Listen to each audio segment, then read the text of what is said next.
Class 10th अगर आप लोग चाहते हैं कि साइंस में आप लोगों के 80 में से 80 मार्क्स आ जाएं तो आप लोगों को चाहिए होंगे 20 टॉप एमसीक्यू क्वेश्चंस और बाकी के 60 मार्क्स के सब्जेक्टिव क्वेश्चन। तो इन दोनों का ही जुगाड़ हम लोगों ने कर दिया है आप लोगों के लिए। हम लोगों ने टॉप 100 एमसीक्यू क्वेश्चंस बनाए हैं जिसमें से कंफर्म है आप लोगों को उसी में से 20 क्वेश्चंस देखने को मिलेंगे इस साल अपने बोर्ड एग्जाम में। और रही बात सब्जेक्टिव क्वेश्चन की, तो उसके लिए हम लोगों ने आप लोगों के लिए क्लास लगाई है, मास्टर क्लास। और उस मास्टर क्लास में टीचर खुद आएंगे, आप लोगों को बताएंगे कि सब्जेक्टिव क्वेश्चन को कैसे लिखना है, कौन से सब्जेक्टिव क्वेश्चन आएंगे जिससे आप लोगों का एक भी मार्क ना कटे और पूरे 80 आउट ऑफ 80 आप लोगों को मिले। उसके लिए करना क्या है, अभी के अभी गूगल प्ले स्टोर से जाकर के केल्विन लाइव ऐप को डाउनलोड करो। जैसे ही आप डाउनलोड करोगे साइन अप करिए। साइन अप करने के बाद आप लोगों को ये दो फोल्डर दिखाई देंगे, एक पे लिखा होगा free master class in PDF, वहां पर आपकी मास्टर क्लास होगी और वो कोर्स बिल्कुल फ्री है। और उसी के नीचे दिख रहा होगा आपको टेस्ट सीरीज, उसमें 5 टेस्ट मिलेंगे, 20-20 क्वेश्चन के टेस्ट होंगे। आप लोग उन टेस्ट को दे सकते हो और ये सब कुछ बिल्कुल एकदम फ्री है। तो सोच क्या रहे हो, अभी के अभी डिस्क्रिप्शन में जाकर के चेक करो, आप लोगों को लिंक दिया हुआ है हमारी ऐप। हेलो बच्चों, कैसे हैं हमारे 10th क्लास? कैसी चल रही है पढ़ाई? अच्छी चल रही है? चलनी भी चाहिए, समय थोड़ा कम है अब हमारे पास। चलिए, तो आज क्या लेकर आई है मैम आपके लिए? तो आज मैम आपके लिए लेकर आई है कंट्रोल एंड कोऑर्डिनेशन का एक माइंड मैप, जिसमें हम एक पेज पे पूरे चैप्टर को कर डालेंगे रिवाइज। याद हो जाएगा कि भाई हाँ, ये तो हमने पढ़ा था, ये तो हमारा हुआ था, पूरा रिवाइज कर देंगे भाई आज हम लोग यहाँ पे। चलिए देख लेते हैं कि क्या क्या हमें करना है। चलो करते हैं शुरुआत। कंट्रोल एंड कोऑर्डिनेशन बच्चों, ये चैप्टर हमने दो पार्ट्स में डिवाइड किया था। One is the nervous coordination and other one is the chemical coordination. Nervous coordination जिसमें नर्व आती है, जिसमें क्या आती है, ये नर्व आती है। ये नर्व में हमने डायग्राम छोटा सा बनाया, गंदा सा बनाया, पर साइटोन आता है, डेंड्राइट्स जो केमिकल सिग्नल को इलेक्ट्रिकल में बदलता है, एक्सोन, नर्व एंडिंग, ये पूरा देखा था। बेटा देखो, नर्वस सिस्टम को हमने 3 पार्ट में स्टडी किया था। ऑटोनॉमिक नर्वस सिस्टम जिसमें सिम्फेटिक एंड पैरासिम्फेटिक आता है जो कंट्रोलर होते हैं। फिर हमने पढ़ा था पेरिफेरल नर्वस सिस्टम और हमने पढ़ा था सेंट्रल। सेंट्रल मतलब बीच वाला, साइड वाला पेरिफेरल पढ़ा था हम लोगों ने। पेरिफेरल में नर्व्स आती हैं, स्पाइनल नर्व जो स्पाइनल कॉर्ड से जुड़ी होती हैं, क्रेनियल नर्व जो कि ब्रेन से जुड़ी रहती है। मैकेनिज्म क्या होता है नर्व का कि भाई रिसेप्टर होते हैं जो कि हमारे ऑर्गन, हमारे सेंस ऑर्गन होते हैं। सिग्नल जाता है सेंसरी नर्व के पास, सेंसरी नर्व देके जाती है स्पाइनल कॉर्ड जो कि ब्रेन की मैनेजर है। फिर ब्रेन के पास जाता था, ब्रेन से मोटर नर्व लाती थी और दे देती थी इफेक्टर को जो कि होती है मसल्स, और उसकी वजह से हम कर पाते थे काम। ये हमने पढ़ा था बिल्कुल। फिर एक एक्शन हमने पढ़ा था जिसका नाम था रिफ्लेक्स एक्शन, जो कि इमरजेंसी सिचुएशन पे ऑटोमेटिक लिए जाने वाला एक एक्शन था। जिसमें क्या मैकेनिज्म था कि रिसेप्टर होता है, स्पाइनल नर्व्स होती हैं, सॉरी सेंसरी नर्व्स होती हैं, स्पाइनल कॉर्ड होता है, सिग्नल ब्रेन के पास नहीं जाता।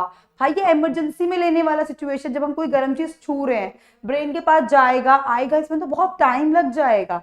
तो सिग्नल स्पाइनल कॉर्ड ही वापस भेज देती है मोटर नर्व के पास, फिर आ जाता है आपके इफेक्टर के पास। पढ़ा था।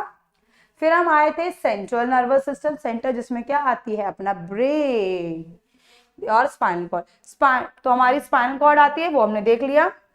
ब्रेन जिसको 3 पार्ट्स में हम डिवाइड करते हैं, for brain, mid brain, hind brain. For brain जिसमें 3 पार्ट होते हैं, सेरिब्रम, थैलेमस एंड हाइपोथैलेमस। इसका काम है सारे के सारे voluntary action, main thinking part, सोचने वाला पार्ट, हमारे इंटेलिजेंस वाला पार्ट, हमारे सोने उठने की साइकिल को कंट्रोल करने वाला पार्ट यही है। फिर मिड ब्रेन जो बीच में पाया जाता है, हिंड ब्रेन जिसमें सेरिबैलम, छोटा ब्रेन जो बैलेंसिंग करता है, जो हमें सीधा चलवाता है, शराबियों को यही तो लुढ़क जाता है। पढ़ा था ना, पोन्स एंड मेडुला।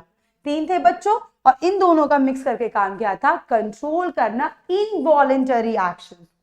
ठीक है, तो ये हमने यहाँ पर देखा था, है ना भाई, देखा था ना, बिल्कुल। फिर हम आए थे केमिकल कोऑर्डिनेशन पे। मतलब अब अच्छा, नर्वस कोऑर्डिनेशन में सिग्नल इलेक्ट्रिकल इंपल्स के थ्रू जाता है। किसके थ्रू जाता है सिग्नल? इलेक्ट्रिकल इंपल्स के थ्रू। वहीं केमिकल कोऑर्डिनेशन के अंदर सिग्नल हार्मोन्स लेके जाते हैं, इसलिए ये थोड़ा सा स्लो है, ये फास्ट है। एनिमल्स के अंदर बच्चों ये भी है नर्वस और केमिकल भी है, पर प्लांट में सिर्फ और सिर्फ केमिकल है बच्चों। तो प्लांट में प्रेजेंट होते हैं फाइटो हॉर्मोन्स, हार्मोन होते हैं जो कि प्लांट की ग्रोथ के लिए रिस्पॉन्सिबल होते हैं, ग्रोथ कराते हैं प्लांट की। कौन कौन से? ऑक्सिन जो स्टिप पे होता है, गिबरलिन सेल डिवीजन करवाता है, cytokinin abscisic acid and ethylene, ये सारे के सारे हार्मोन्स होते हैं जो प्लांट की ग्रोथ के लिए होते हैं रिस्पॉन्सिबल। फिर प्लांट के अंदर दो तरह के मूवमेंट होते हैं, ट्रॉफिक मूवमेंट जो कि स्टिमुलस के हिसाब से होता है, नास्टिक मूवमेंट जिसमें कोई स्टिमुलस का वो रोल नहीं होता है।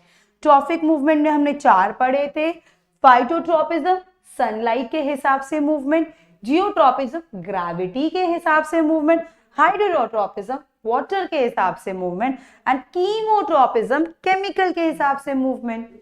और नास्टिक मूवमेंट मतलब थिगमो, टच कर दो ना, मिमोसा प्लांट छुई मुई वाला पौधा किसे श्रिंक कर जाता है, वो नास्टिक है, वो किसमें कोई स्टिमुलस परफेक्ट नहीं होता।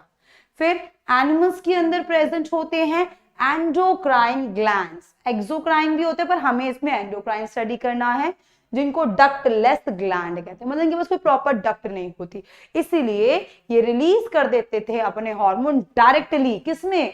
ब्लड की स्ट्रीम में, ब्लड में, कि जब जाएगा ब्लड ले जाएगा। कौन कौन से हार्मोन्स हमने पढ़े थे, ग्लैंड पढ़े थे?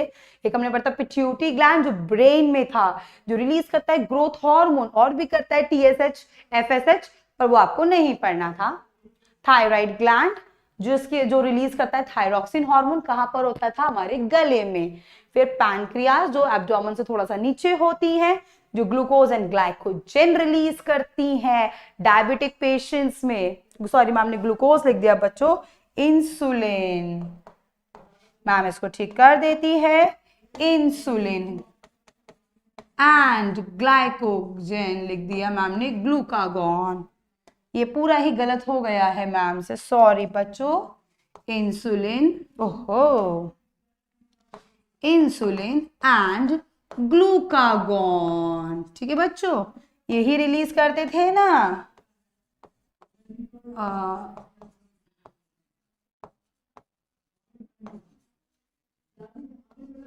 और फिर हमने देखा था एड्रेनल ग्लैंड होते हैं जो कि रिलीज करते हैं क्या? एड्रेनलिन नाम का हार्मोन, जो कि फाइट एंड फ्लाइट हार्मोन भी कहलाता था। फिर हम आए थे ओवरीज पर, ये ग्लैंड है जो कि सिर्फ फीमेल्स में पाई जाती है, जो रिलीज करती है female hormone estrogen and progesterone.